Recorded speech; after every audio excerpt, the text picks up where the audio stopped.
ببینید ضابط باشه یعنی متعارف باشه ضبطش، یعنی کثیر النسیان نباشه، کثیر الاختلاط، کثیر الاشتباه نباشه.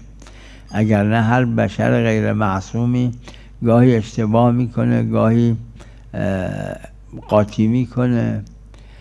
اگر ضبطش قد متعارفه اشکال نداره، حتی اگه گاهی اشتباه کرد.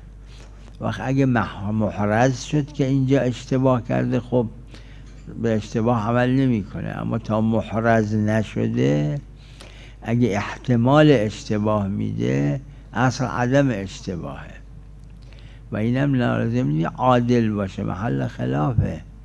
مشهور بین فقها اینه ثقه باشه کافیه، ولو عادل نباشه.